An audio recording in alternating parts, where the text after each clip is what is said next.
And the tension between Israel and Iran is escalating. This after two separate bombing attempts were made on Israeli diplomats in India and in the country of Georgia. Now, 4 people were injured. Israeli Prime Minister Benjamin Netanyahu is certain that he knows who is behind the attacks. He told lawmakers, quote, "Today we witnessed 2 attempts of terrorism against innocent civilians. Iran is behind these attacks, and it is the largest terror expert in the world." Iran, however, denies responsibility. Now, the violence comes after recent reports have surfaced that Israeli officials might be preparing for a strike on Iranian nuclear facilities. Also today, we learned that the Obama administration plans to hand over $800 million in aid to Arab Spring countries.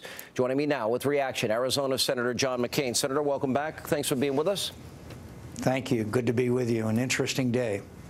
First of all, $800 million. I don't even call it the Arab Spring anymore. It's the Arab Winter.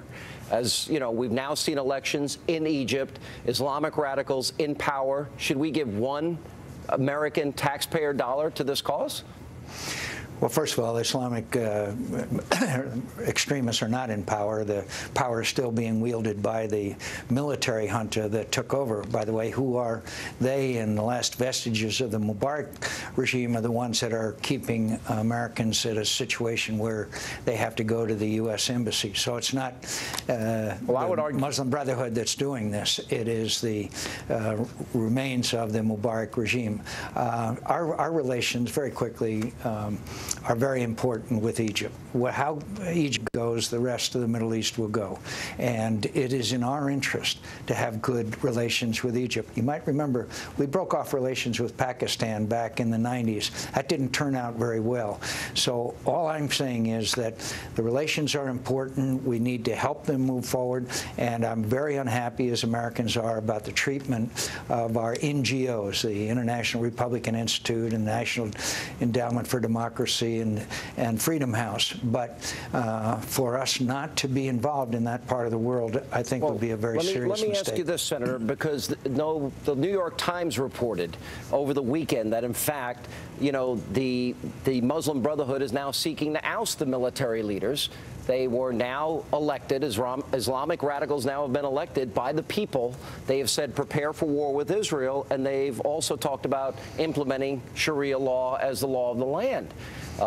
Don't we realize or recognize the danger of giving money that could be used against our closest ally there? Oh, I think that there is significant risk. I would point out in Tunisia, they had an election. It is a Muslim government. They are moderate, and they are very friendly to the United States of America. That is a case where our assistance and their movement forward with free and fair elections, they don't have a dictator ruling them again. In the case of Egypt, the Muslim Brotherhood is split, Sean. They have not obtained power yet. There are groups of them that want to have good relations with us. They may be an Islamic country. Israel is a Jewish state. So let's wait and see and hope that we can guide them on the path to a country that is not ruled by a brutal dictator, but has a democracy and all of those principles. And I'm not saying it's going to turn out right, but I can tell you this, it was untenable, the situation of Mubarak in the position that he was in. It was a matter of time before he was leaving. All right, but granted, it was a matter of time. He'd been in power, but he did keep peace with the Israelis for some 30 years. The Muslim Brotherhood during this Arab Spring was saying prepare for war with Israel. Now they and other extremists have been elected to power.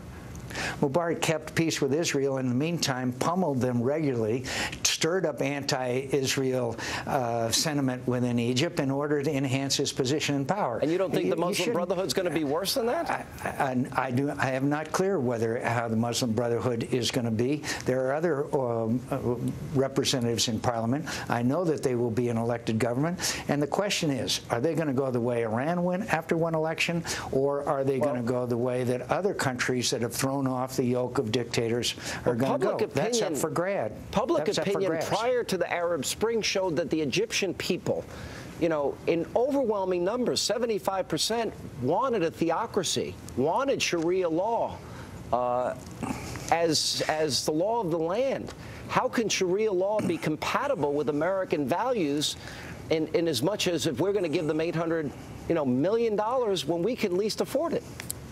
Well, first of all, I'm not clear what kind of Sharia law they are going to impose. There are many secular and democratically inclined people who are part of that government, and we'll have to see. There are Salafists that are extremists, that are hopefully that they will not achieve power. Mubarak regularly beat up on Israel. He stoked anti-Israel sentiment.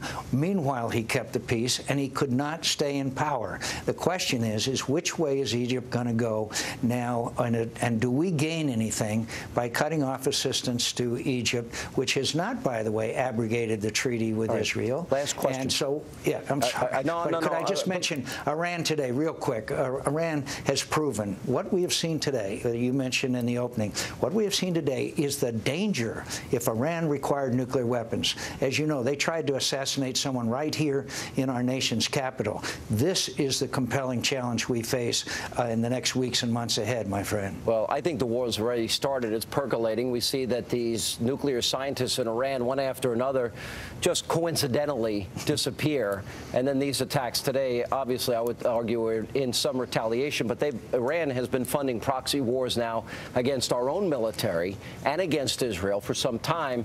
It seems inevitable, and I really don't see the president stepping up to say we've got to join with Israel and take out these nuclear sites sooner than later. You're exactly right. What about this scenario that just happened today with Iran having a nuclear weapon? And the fact is, you're right. We are going to have to draw a line for the Iranians that they understand and is credible. I'm curious whether this president, because of leading from behind, is credible with the Iranians. Senator, appreciate you being with us. Pretty scary time. Appreciate you being here. Thank you, my friend. Listen, I'm going over to Egypt, and I'll be back. And be with you then. Senator, we have, as far as I'm concerned, we have hostages being held there. I hope you bring them home with you. Thank you, my friend. Thanks for being with us. Godspeed.